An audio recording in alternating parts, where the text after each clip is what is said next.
Hello, I'm Marty Levinson, and welcome to the Northtown News Magazine. Hi, I'm Marty Levinson. Welcome to the Northtown News Magazine. Hi, I'm Marty Levinson, and you're watching the Northtown News Magazine with Avi Myers, but he won't let me give him a haircut. Come on, baby, don't you wanna go? Come on, baby, don't you wanna go? Back to that lemon light city, sweet home Chicago. 224 446.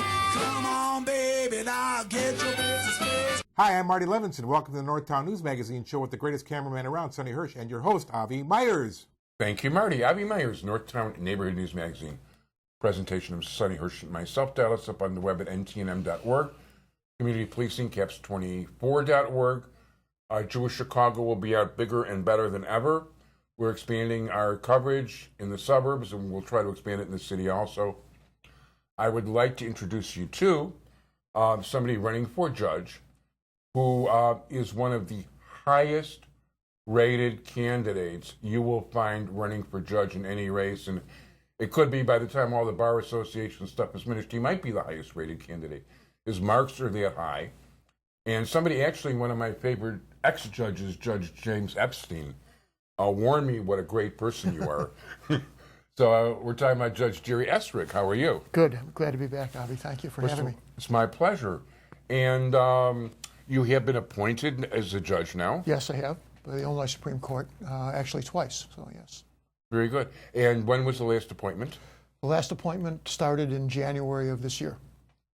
And what courtroom are you located in now? I'm in what we refer to as room 1501 at the Daly Center, which is called the Jury Trial Assignment Room for Municipal Court. So we have about 5,500 or 6,000 cases in our room. Wow. Yeah, all the cases in the first district that have jury demands, all the civil cases under $30,000 are managed in our room from the day they're filed till the day they're sent out for trial. Wow. So it's a very high volume courtroom involving everything from lawyers who do nothing but stand before me every morning to pro se folks, people who are unrepresented, who are in court for the first time. So it's a really wide variety of experience levels of people I'm dealing with on a day-to-day basis. I actually served on a jury in a $19 theft. Okay. That must have been a criminal case. That was, only that wouldn't fall under the jurisdiction. Right. That would be a gotcha. Right. No, that was a 26th in Cal, and that was just weird. Yeah. Well, we do everything from injury cases to breach of contract to civil rights cases to consumer debt problems, so consumer fraud problems. So it's a huge variety of cases. It's a really interesting, fascinating place to be. No, it does sound very interesting. Yeah. You know, I do want you to give people your background. I didn't, tell us about your basic education. Sure. And. So I'm a graduate of Northwestern University. I won't tell you how long ago, Okay. but graduate also of the University of Chicago Law School. And I was a trial lawyer here in the city for about 35 years, representing really profoundly injured individuals and also small and medium-sized businesses. And then I became a judge for the first time back in October of 2013. Very good. And did you start out then in traffic court? Started in traffic court, yep. Did about 6 months there, and then moved to this assignment. And really, it's a flattering assignment to have. I think it's a difficult room, and I think it's a kind of a vote of confidence in me that they assigned me there. You know, it sounds like you've got to exercise a lot of judgment. I actually was in court yesterday, but that was more as a witness type situation. Okay. So that was 26th in Cal, and I could live a long life and not go back there. Yeah.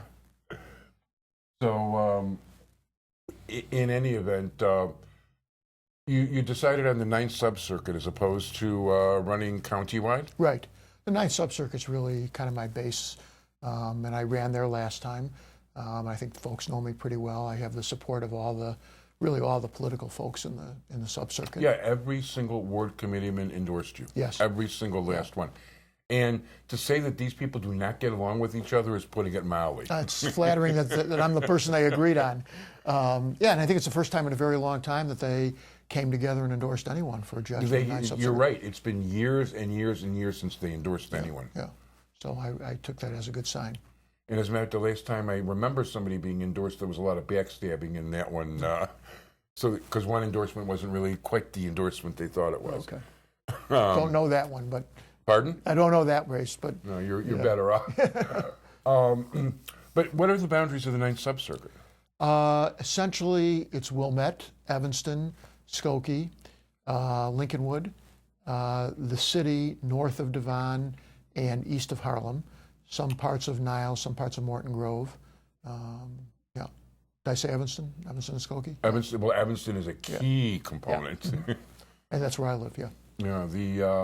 Usually it's, usually Evanston is, Evanston is a very strong force within the 9th Sub-Circuit, and it has become probably as important, as big a force as anybody at this point in time. Right.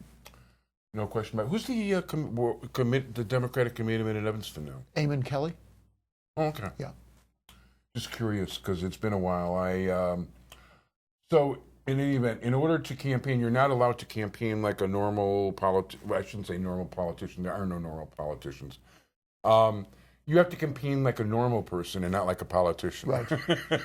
Right. That would be a better way to put it. Well, we're not allowed to really talk about our positions on issues, which is appropriate. You don't want judges who have prejudged issues or prejudged, the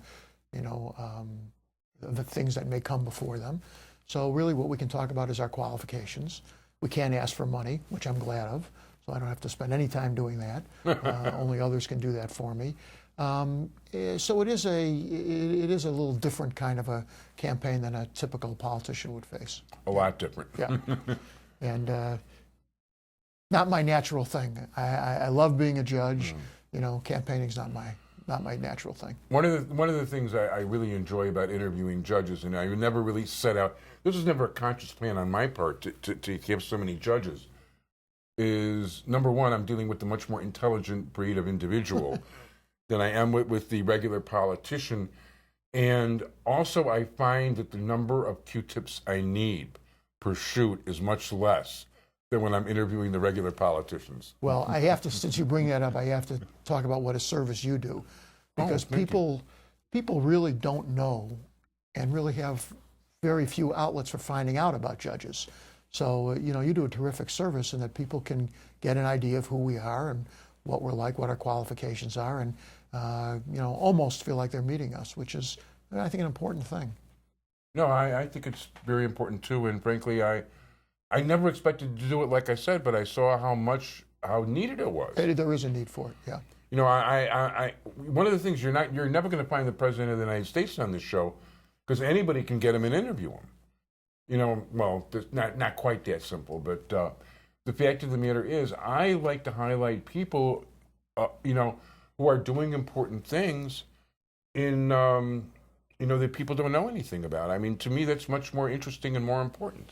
Well, one of the reasons I became a judge and I'm running for judge is because I, care deeply about the judicial system, and I think that the more people feel that other branches of government are dysfunctional, the more important it is that they respect the judicial system and that they have confidence in it.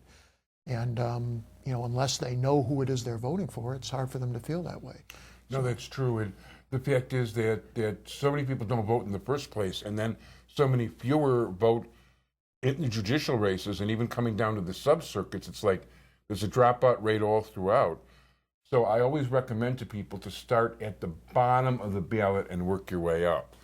So if you're in that 9th sub-circuit, which I happen to be, which is the city north of Devon, east of Harlem, and I'm not going to get them all, Evanston, Skokie, parts of Nile. Well, yeah. If I go any further, I'm in trouble. Wilmette, and those are the main parts of it. Yeah, start at the bottom of the ballot. Even if you're throughout the city, start at the bottom of the ballot with the judges, because they can affect your life about 7 million times more than your state rep or your congressman. It's true. People are much more likely to have interaction directly with a judge than they are with really anybody else in government. And it is important who we are. And this is a great way to find out who we are. No question about it. Do you have a website? I do. It's jerryestrigforjudge.org. and it's up and running now. And I want to say hi to Sean Tenner, and I want to say hi to Tom Bernard. And I want to thank you very much for being here, and good luck in the election. Thanks for having me.